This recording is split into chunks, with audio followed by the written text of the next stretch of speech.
نہ تتر نہ بتر. آپ کو 72 ایسے یاد رہیں گے جو جوڑ دیں انہیں 72 کہتے ہیں. تو نمبر بھی یاد رہے گا اور سورہ کا نام بھی یاد رہے گا، سورۃ الجن. اور اب آئیے اس سورہ جن کی آیات کی تعداد 28 ہے.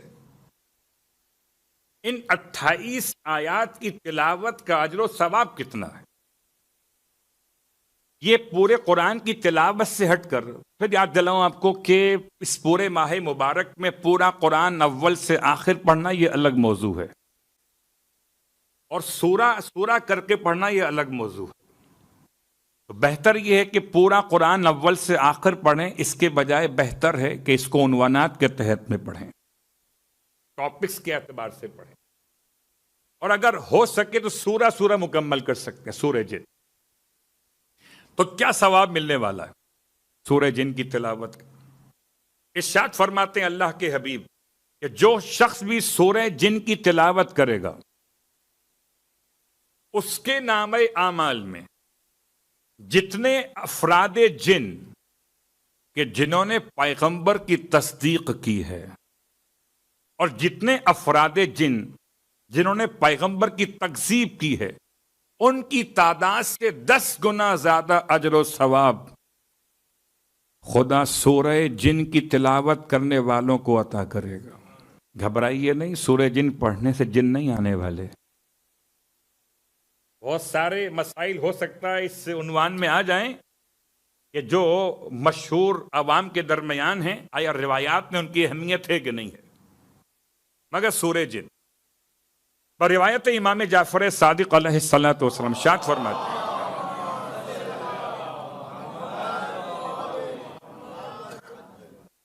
کہ سورہ جن کی تلاوت اگر کوئی زیادہ کرے، اکثر کرے، بار بار کرے. بار بار کیسے کریں؟ کہ جب کبھی 4 قل پڑھیے، سورہ اخلاص و کافرون و فلق و ناس، تو 5واں قل ہے سورہ مبارکہ جن.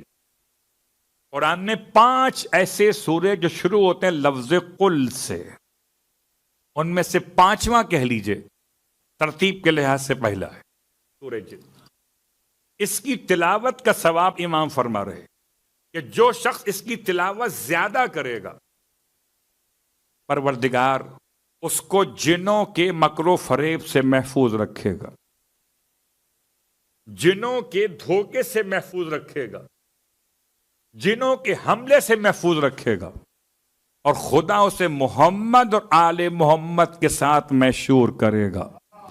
ادھر محفوظ ادھر محشور. محفوظ کس سے؟ جنوں سے. محشور کس کے ساتھ؟ محمد و آل محمد کے ساتھ. تو سودا برا تو نہیں ہے. 28 آیتوں میں اگر خدا میرا اور آپ کا نام ڈال دے محمد و آل محمد کے ساتھ محشور ہونے والوں میں، تو سودا مہنگا تو نہیں ہے. اب یہ الگ بات ہے کہ ہم اور آپ اس سودے کو ہلکا سمجھیں، مگر بہت بھاری سودا ہے. اگر کوئی انسان کہیں جانا چاہتا ہو، کسی جگہ اس کی کوئی مشکلات ہو، کوئی بہت ظلم کرنے والا کوئی بادشاہ ہو، جہاں جانا پڑ جائے، سورہ جن پڑھ کر جائے تو محفوظ رہے گا. سورہ جن کی تلاوت انسان کے رزق میں اضافہ کر دیتی ہے. جتنا زیادہ پڑھیے اتنا زیادہ رزق ملتا ہے. بہت تفصیل کا وقت ابھی آیا نہیں ہے، آہستہ آہستہ مسائل آئیں گے. تو آئیے سورہ جن کی فضائل کے ساتھ ساتھ اب یہ پس منظر میں سورہ نازل کہاں پر ہوا؟ پورے قرآن میں پروردگار نے جنوں کا تذکرہ کیا ہے. یہ جن کیا ہیں، ان کے اقسام کیا ہیں، ان کی بود و باش کیا ہے، کہاں رہتے ہیں، یہ مسائل ہو سکتا ہے آہستہ آہستہ. ابھی فی الحال پہلا مسئلہ کہ یہ سورہ نازل کہاں پر ہوا. ابن عباس کہتے ہیں ایک دن اللہ کے حبیب فجر کی نماز پڑھ رہے تھے،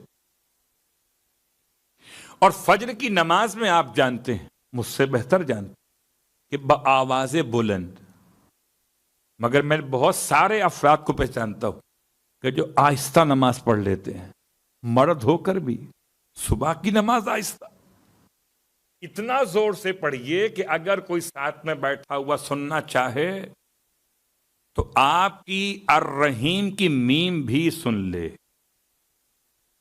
بسم اللہ الرحمن الرحیم. ایسا نہ ہو کہ رحمان کی نون تو واضح ہو، رحیم کی میم اندر رہ جائے. اسے کہتے ہیں بآواز بلند جو نمازیں پڑھی جاتی ہیں ان میں نماز فجر بھی ہے. اور اب تو ویسے ہی اس ماہ مبارک کی برکت سے پورا سال کوئی نماز فجر میں پابندی کر پاتا ہو نہ کر پاتا ہو، یہ ماہ رمضان تو ایسا ہے کہ یہ اس کا بغیر تو دم لیتا ہی نہیں. سحری بھی کیجئے، پھر اس کے بعد خدا کی عبادت بھی کیجئے. کتنا حسین ہو کہ سحری سے پہلے نماز شب ہو، سحری کے بعد نماز فجر ہو. تو ایک دفعہ خدا کو یاد کریں کھانے سے پہلے، ایک دفعہ یاد کریں کھانے کے بعد، تاکہ دو طرفہ خدا کی یاد ہو، بیچ میں خدا کی نعمت. صلوات پڑھیں محمد و آل محمد.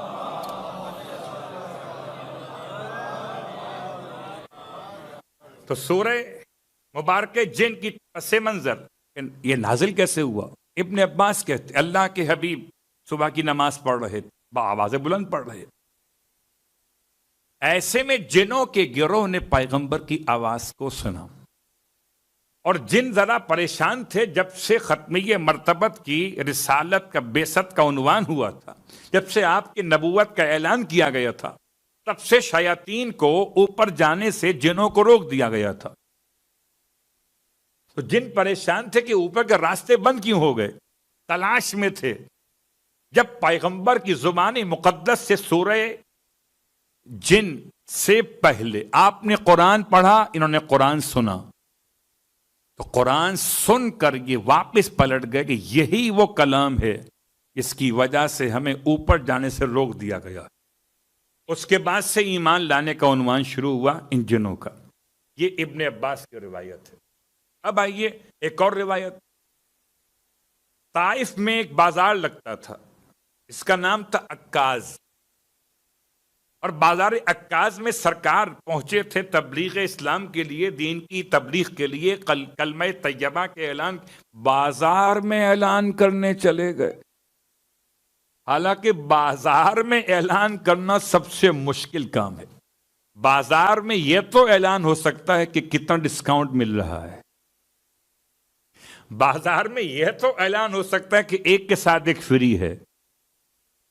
بازار میں کوئی کلمہ طیبہ پڑھے، بازار میں کچھ اللہ کے دشمن کو برا کہے، بڑا مشکل کام. آپ نے بازار عکاظ میں تبلیغ دین فرمائی، اور تبلیغ دین فرمانے کے بعد پھر آپ کے ساتھ کیا ہوا؟ واپس پلٹ رہے تھے تو کہتے ہیں وادی جن کے علاقے میں پہنچے، طائف سے واپس پلٹ رہے ہیں. وادی جن، ہو سکتا ہے وادی جن کا مسئلہ کل بھی آئے کہ بعض علاقوں میں لوگوں نے خیال کیا کہ یہ جن کی وادیاں ہیں. جن کی وادیاں کیا ہوتی ہیں وہ کل بیان کریں گے. اللہ کے حبیب لوٹ رہے تھے کہ آپ کے خدمت میں جنوں کے گروہ نے آپ کی تلاوت کے انداز کو سنا، اور تلاوت کو سن کے اتنا متاثر ہوئے، قسم بخدا سورہ جن بتا رہا ہے کہ انسان جنوں سے افضل ہے، کہ پڑھنے والے ختمیہ مرتبت انسان کی شکل میں تھے، جن کی شکل میں نہیں تھے. کوئی جن انسان سے کیسے بہتر ہوگا جبکہ اشرف مخلوقات خدا نے انسان کو قرار دیا. سرکار ختمیہ مرتبہ صلی اللہ علیہ وآلہ وسلم کا قرآن پڑھنا.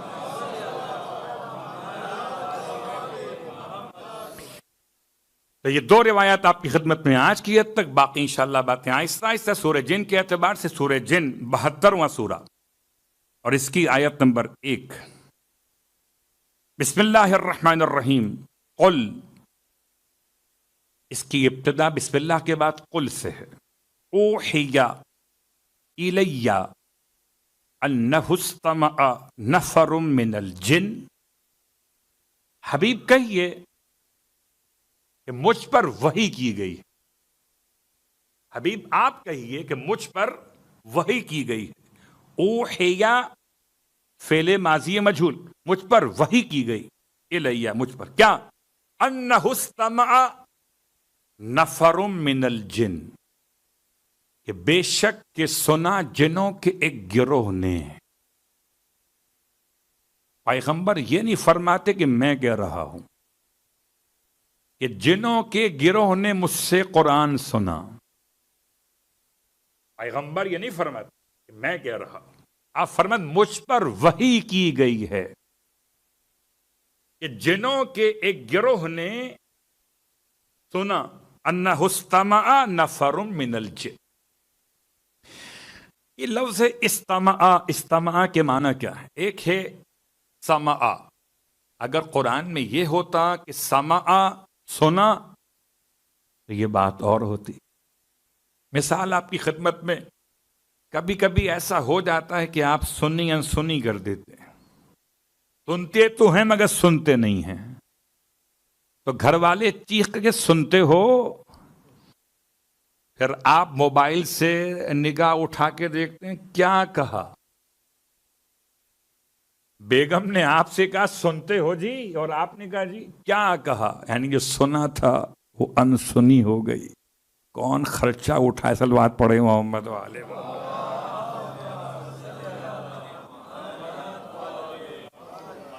آیت نمبر 1 کے الفاظ میں استمع نفر من الجن، جنوں کے ایک گروہ نے خاص طور سے سنا کان لگا کر. اچھا، جو سنا وہ بھی خدا نے بتایا؟ فقالو، یہ بھی خدا بتا رہا ہے. مگر خدا کسے بتا رہا ہے؟ خدائی کو نہیں، خدا بتا رہا ہے اپنے محمد کو.